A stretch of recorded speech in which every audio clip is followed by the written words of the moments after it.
Hello, everybody. Mike from Southern California again, and you're on the mic.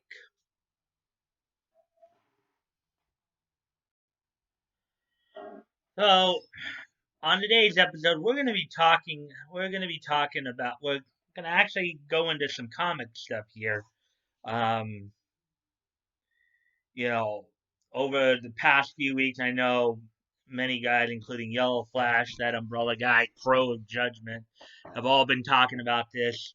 Um, Couple of recent releases, one from Marvel and one from DC, and with the Marvel release of some new comic called New Warriors. Um, Basically, um, the idea of pushing. Um, you got the New Warriors comic being released recently by Marvel Comics, and then you got Gotham High uh, released by DC Comics. I got a few choice words for that, and as everybody has had a lot of choice words for these comics.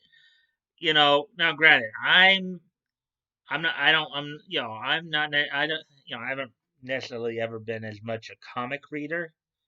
However, my connection, um, through comics, of course, is through, cartoons and, the cartoons that spawn certain comics, as I've said before, I grew up watching Super Friends, so I have a very, very, very vested interest in DC Comics. But I also did watch, I watched a certain amount of like Marvel comics based cartoons too. I grew up with Super Friends, but I also watched like Spider Man and His Amazing Friends, the Grantway Lawrence productions of Marvel superheroes and Spider Man. Of course, the Grantway Lawrence production of Spider Man would give us the classic opening song, Spider Man, Spider Man does whatever a spider can, spins a web any size. I'm sure some of you who are a little bit older know what I'm talking about. Maybe some of you, and of course, I watched Spider-Man the animated series of the '90s. I watched a number of Marvel comic cartoons of the '80s and '90s as well as a lot of DC, and I also saw a lot of DCAU. So basically, um, basically, I've seen granted, I may not have read as many comics as some people out there, but I would have somewhat of an interest in them because of many of the cartoons I watched growing up. So, you know, so basically, there's been a lot of memes and stuff like that going on with the two comics that I mentioned. Marvel releasing New Warriors, really pushing hard a lot of the pushing hard on the agenda, on the progressive agenda with Trailblazer, the oversized Native American hero, um, the partners, um, Snowflake and Safe Space, pushing agendas, and then of course we got the Gotham High one, and as a DC fan, I'm like, and I know Yellow Flash has talked about this, Crow Judgment, that Umbrella guy, even the Quartering. A lot of people have talked about this one because it's like, okay, you're taking established Canaan, and you're rolling it up and using it as toilet paper, basically, with Gotham High. I mean, so this whole idea of Selena Kyle being, you know, this big boss lady in a high school society and being involved in some kind of love triangle with Bruce Wayne, who would supposedly become, Batman and one of the Joker's known aliases, Jack Napier, having some kind of love triangle. You have, you still have a lot of Bruce's backstory in there, him being a rich kid, but not exactly. It's like DC Comics meets Beverly Hills 90210, and again, and this is one of the things where it's also been accused of taking elements from a lot of other series and stuff as well. Again, trying to push certain agenda. Um,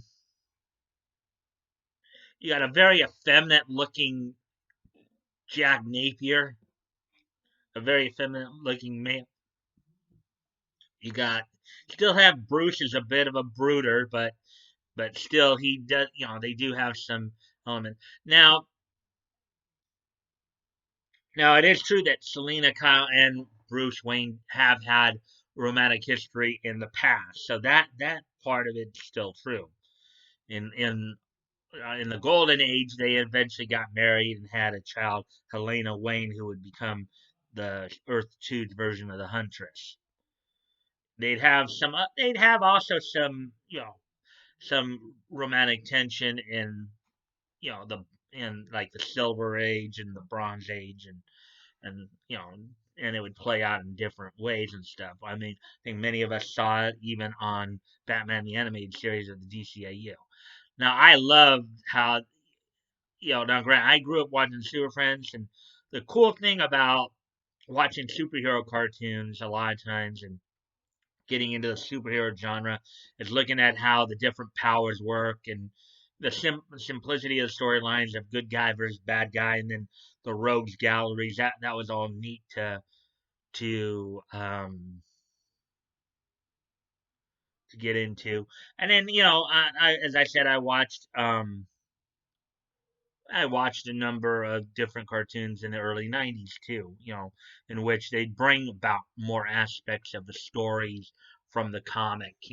DCAU, Dwayne McDuffie and Dwayne McDuffie, Andrea Romano, and Paul Dini all did a great job with the series in the 90s with Batman the Animated Series, Superman Animated Series, um, Static Shock, introducing Static Shock, Batman Beyond, and Zeta Project to the DCAU as well. You actually even had a couple of characters that were introduced in the DCAU. Um, you had you had some characters from the DCAU that were actually introduced in the comics and made for some real good storytelling. You know, um, Livewire was brought into the comics, so was Harley Quinn. The whole dynamic of Harley Quinn's fascination and romance with the Joker was played out in the comics as well as from the cartoon series. And then you brought in, Renee Montoya from the cartoon series and in the comic. Now, when Renee Montoya was brought into like Gotham Central and stuff like that, and also had Maggie Sawyer from the Superman series introduced in that as well.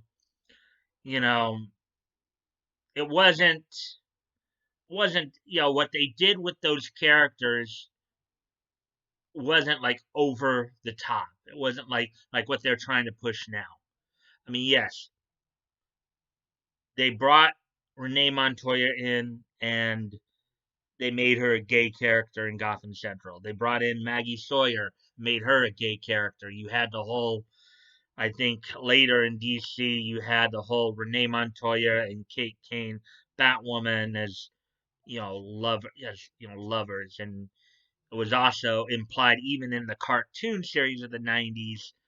Maggie Sawyer and that girl who was with her supposedly, albeit they never actually mentioned this, but they would imply that they were kind of together. But even in that, how DCAU handled that back then was a lot better than that. At least they still kept the characters for the most part. I mean, they didn't like try to push an agenda. They just simply they did it with good storytelling. They weren't trying to push agendas. You know, But I've seen through, of course, the coverage that the other some of the other YouTubers have done. I've been watching. I've had a chance to see the trailer of Gotham High on a few occasions, and I'm just thinking to myself, "Oh man, this is comics on crack." Oh boy, I know Crow of Judgment had his description of Gotham High is some middle-aged woman's perverted fantasy, you know, in which you have a very dominant woman taking advantage of two guys, making one guy, turning a guy who was originally built as a psychotic killer into a simp and a and a brooding hero, turning him into a cuck.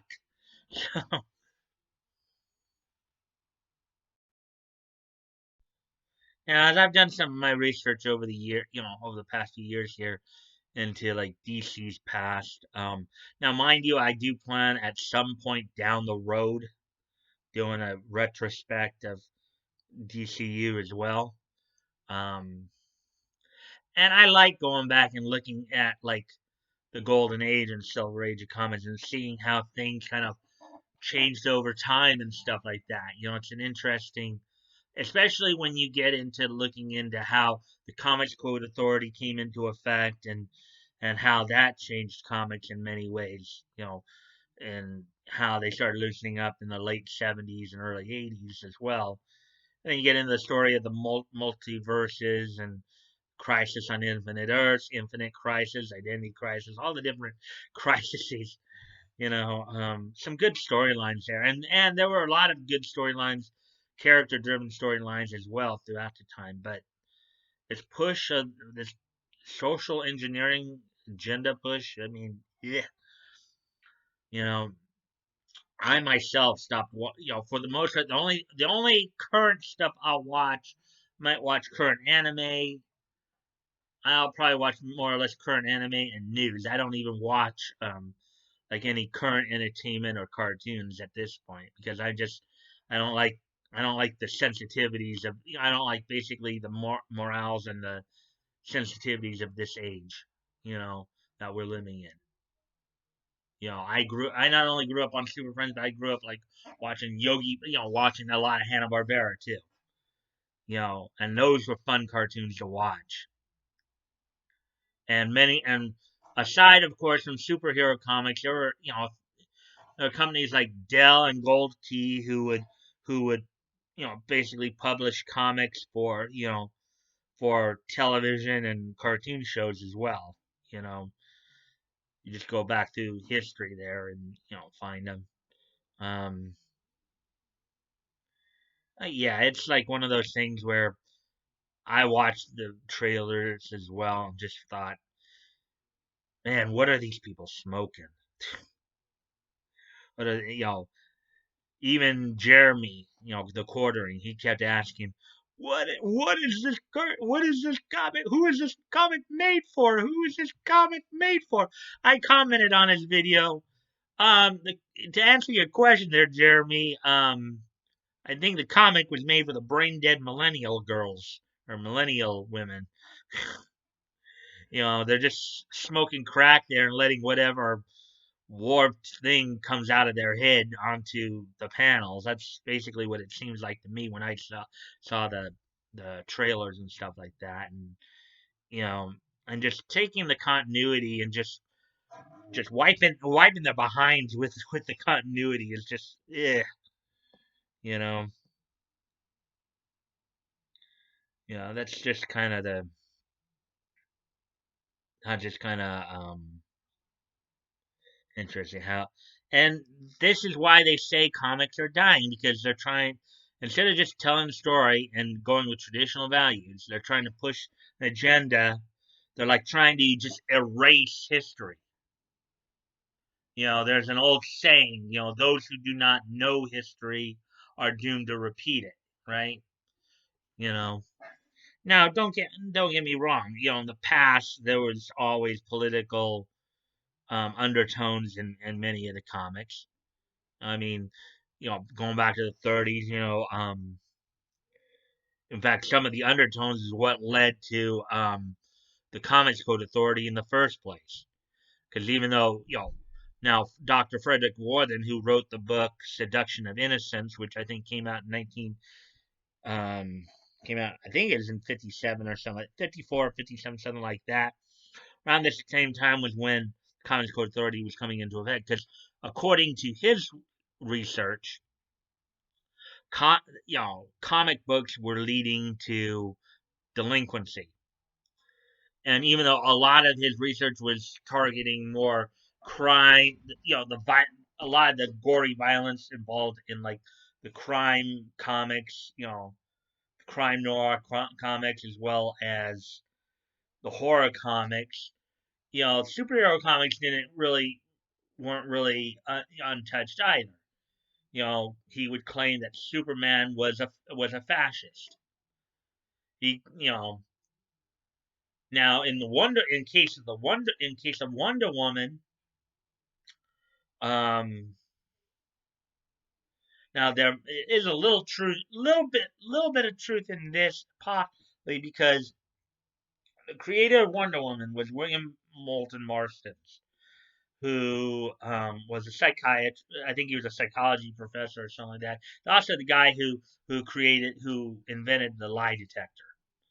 Okay. Well, this guy was basically into bondage fetishism. He also, not only was he married, but he also had another lover living. They were like, we talk about how Gotham High has, where Selena Kyle says triangle's a perfect shape. Well, this guy was living the life of a love triangle basically with his wife and another lover, and he would basically putting a lot of his, I guess, bondage bondage fantasies into Wonder Woman. We see this quite a bit, and then of course he implied, Dr. Warden also implied that Batman and Robin were basically gay lovers. Again, going back to the whole, another thing I heard from some of the reviews of Gotham High, implying how Alfred was now Bruce Wayne's gay uncle. You know, so yeah, let's let's another check mark, another check mark. People aren't gonna buy this stuff. These people are crazy if they think people are actually gonna buy this garbage. So comics on crack. That's what this is turning into. Comics on crack. You know, um, I'll take the older versions of the comics, Golden Age and Silver Age, and even the Bronze and even the comics in the '90s and early 2000s. I'll take that stuff over the current stuff we're getting now. I'll be glad to take everything up to Final Crisis because the storytelling's much better throughout, and how things evolve over time.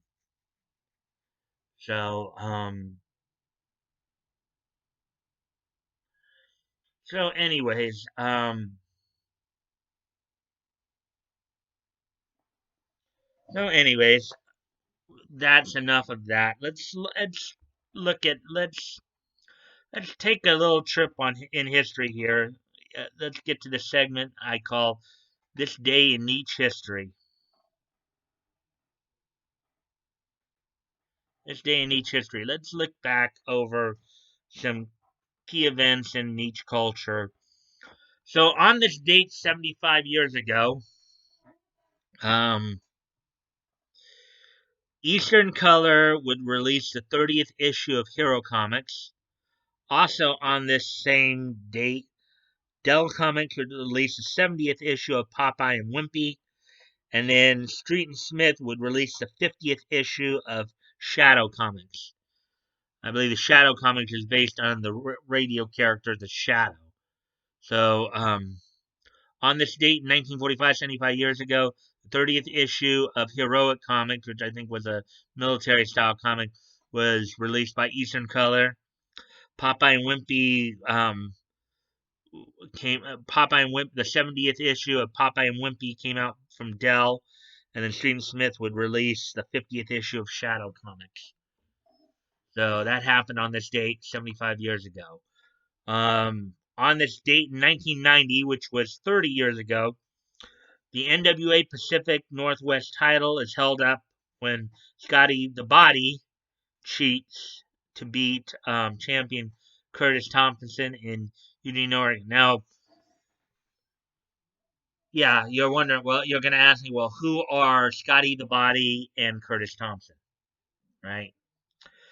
Well, Curtis Thompson, the Pacific Northwest NWA Pacific Northwest champion, heading into this was about 2 years later would join World Championship Wrestling as Firebreaker Chip as one half of the Patriots with um,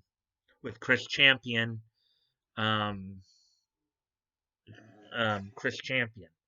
So he'd be Firebreaker Chip, and then Scotty the Body, you will probably know, most of you will know as Raven, hardcore icon from ECW and later WWF and WCW fame, but he had a number of characters before settling on Raven. Um, After this, of course, he would go on to WCW as Scotty Flamingo. He was Scott Anthony in Global Wrestling Federation. He would be Johnny Polo in his first run in the WWF, now WWE, and then eventually settle on the Raven character. So on this date in 1990, 30 years ago, Scotty the Body would cheat to win the Pacific Northwest title, only to have it held up by um, by the promoter Don Owen. On this date in 2001, the Fairly Odd Parents would debut, a week after finishing their run on Oh Yeah Cartoons. The Fairly Odd Parents would debut as its own cartoon, you know, um, on this date in 2001. I say here, as of 2012, they were entering their ninth season. So on this date in 2001, the Fairly Odd Parents debuted as its own cartoon. And finally, on this date in 2005, the Prince of Tennis would finish its run in Japan on Animax and TV Tokyo. Prince of Tennis would finish its run on Animax and TV Tokyo on this date in 2005. So that's all that happened on this date in Nietzsche history. Okay, so now we're now that we're done with this day in Nietzsche history, you guys can check the links below. If you want to contact me directly, you can check out my Discord and message me on you can message me on Discord. You can join the Discord if you like. I'm still promoting a bunch of different dub companies. I'm still promoting the GoFundMe's. As always, guys, never feel like you have to donate. If it's on your heart to do, if you have the means to, and it's on your heart to do so, please consider donating. If you have donated before, please consider donating again. And if you cannot donate and still help out the cause by sharing a link, because sharing is caring, and you never know, maybe somebody in your circle of friends might want to help out. You never know; it doesn't hurt to ask. And if you like this content, please consider liking, commenting, sharing, and subscribing. I always look forward to the conversation with you guys, as long as it's civil and respectful. I will usually get back to you pretty quickly. So until tomorrow, guys, bye.